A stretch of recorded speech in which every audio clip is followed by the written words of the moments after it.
udah inilah tutup lembar yang itu, udah move on ke lembar berikutnya.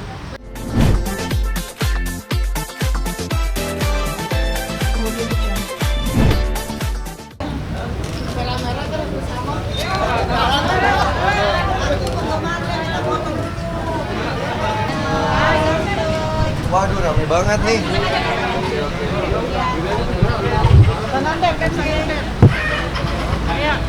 Perasaan tadi pagi nggak ada? Maaf sayang. Tadi pagi kebagian. Oke ya. Sekarang gimana nih pencapaiannya?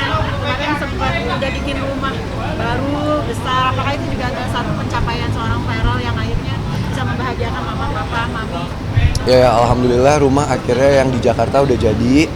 Jadi insya Allah nanti hari Sabtu minggu ini aku bakal ada syukuran, bakal ada open house dan mau ngundang semua teman media main-main, dan juga 3 bulan lagi rumah yang di Sentul bakalan jadi. Akhirnya itu adalah suatu hal yang memang rezeki yang kamu kumpulin dengan hasil jerih payah kamu gitu ya? Ya alhamdulillah, maksudnya nggak nyangka itu kan adalah rumah pertama aku ya, yang aku beli di umur 18 tahun, dan ada rezeki lagi akhirnya aku renovasi, aku bikin bagus gitu. Jadi ya setelah penantian lama akhirnya minggu ini bisa open house dan bisa ngadain syukuran. Oh, ngantuk banget sih. Aman ya? Kelihatan ganteng ya bukan? Waduh. Boleh nanti ya. Ya, oke. Tapi ini adalah memang support orang tua juga nggak sih? Sebegitu kamu bisa membukukan rezeki, akhirnya kamu rumah gede banget kan? Ya pastilah, itu nggak lepas dari doa dan dukungan dari mama papa juga pasti ya. Terlebih juga kan udah lama gitu bikin prosesnya. Ada nggak sih kayak cerita-cerita di balik proses sama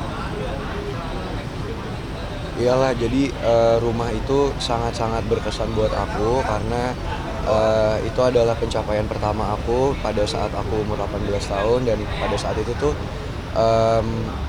bukan waktu yang mudah ya, karena ketika aku umur 17 kan ya mungkin teman-teman udah tahu papa mama pisah gitu pas aku kelas 3 SMA, dan pada saat itu aku nggak punya tempat tinggal sama papa gitu. Jadi waktu itu papa mulai lagi dari nol, dan kebetulan aku sama adik kan ngikut papa. Jadi kita waktu itu sempat keliling, kita nggak punya tempat tinggal, dan waktu itu salah satu doa dan cita-cita papa tuh kepingin bisa ngebeliin rumah buat kita bertiga gitu. Cuman ya mungkin Tuhan punya jalan sendiri, karena pada saat itu papa lagi struggling, lagi mulai lagi dari nol.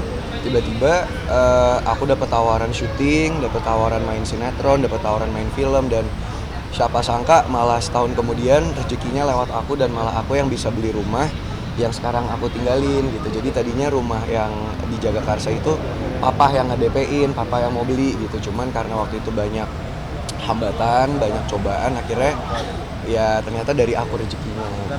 Sempat ngedesain juga nggak sih, apa menyerahkan dari desain rumah sendiri, ikut terjun langsung juga gimana? Kebetulan semua aku ikut langsung, jadi aku sama papa ikut dalam proses ngedesainnya, milih-milih barangnya, sampai terakhir segala proses dari budgeting sampai udah jadi, sampai finishing. Bahkan sekarang ngisi furniture aja aku sendiri gitu. Jadi aku yang di sela-sela waktu aku misalnya sebelum syuting ke tempat furniture, aku beli furniture gitu, pilih perintilan-perintilan kecil.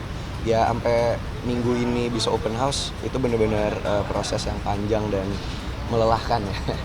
rencana mau ditinggalin sama siapa sih? Ngajak Atala juga.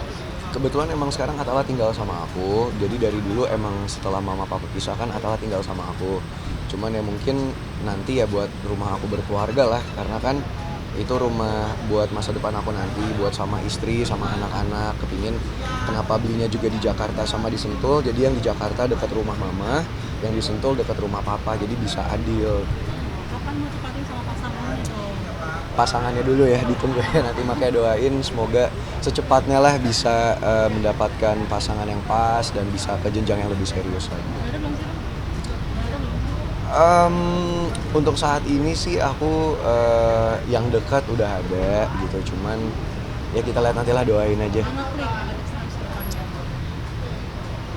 Udah lumayan ngeklik ya.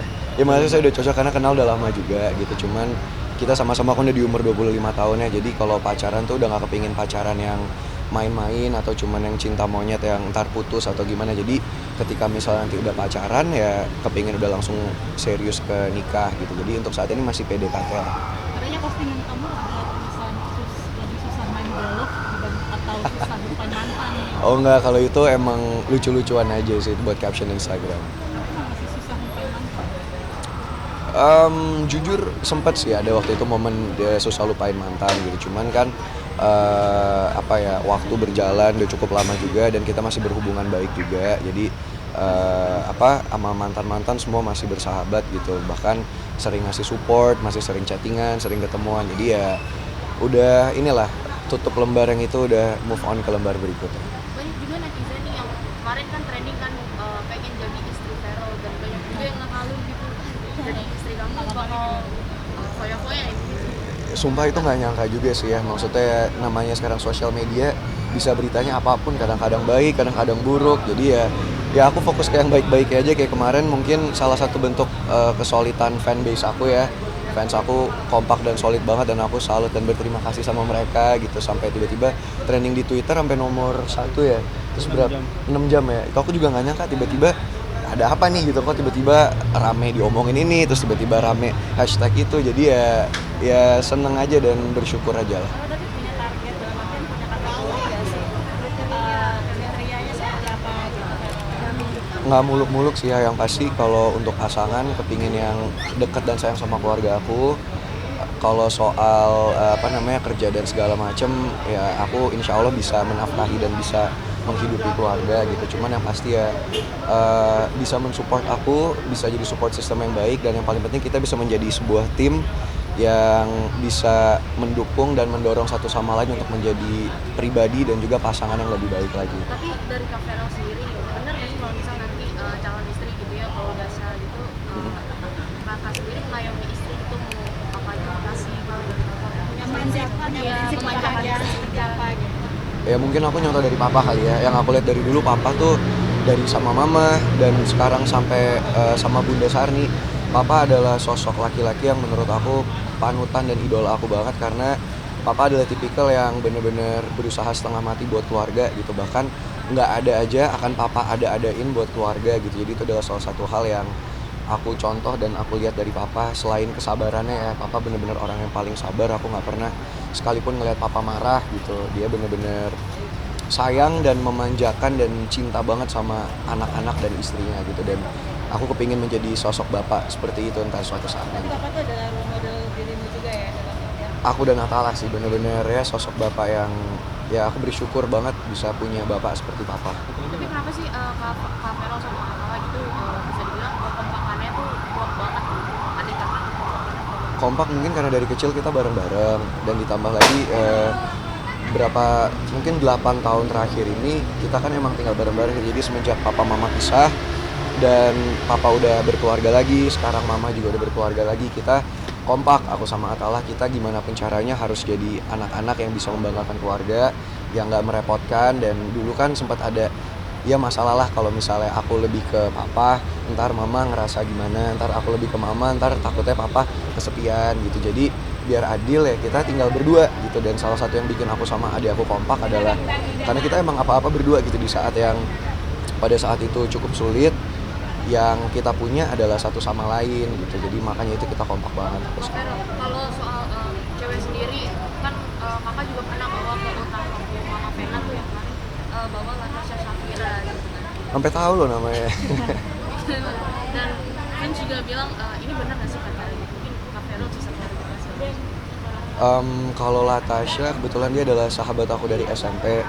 Kebetulan juga pas kita zaman sekolah kita pernah deket dulu. Cuman waktu itu Latasha pindah sekolah ke Amerika, terus dia ngelanjutin S2 di London kan, dan dia baru kelar S2 gitu. Dan kita nggak sengaja ketemu pas aku ke Amerika kemarin. Jadi pas aku lagi ke Boston, aku lagi nyari-nyari kuliah, ada dia di situ karena adanya baru lulus. Dan di sana kita ketemuan lagi ya udah habis itu jadi deket lagi, maksudnya reconnect lagi, karena dulu sahabatan, sekarang akhirnya reconnect lagi. Tapi termasuk tipikal cewek kamu nggak sih Kak Latasha sendiri?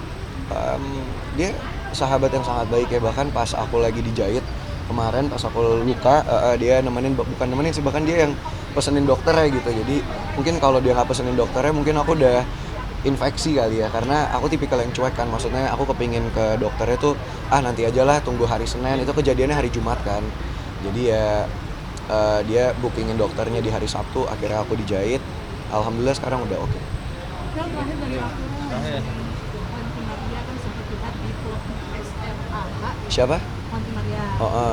Serah. Serah. Itu katanya dia sempat hal yang nyakitin adalah sempat blocking akhirnya sama. Pernah nggak sih curhat sama kamu waktu zaman segitu Pak? Kalau curhat secara langsung mungkin enggak, cuman kan aku lawan Maina Ranti udah cukup lama ya, udah 2 tahun. Jadi pas dia lagi ada masalah atau lagi sedih, lagi berantem, pasti kelihatan gitu. Dan pernah sih waktu itu ada momen yang akhirnya dia cerita kalau lagi ada masalah sama pacarnya gitu. Jadi ya udah, tapi cukup tahu gitu aja. Iya, mungkin ya. Ya udah, makasih ya semua. Hari Sabtu.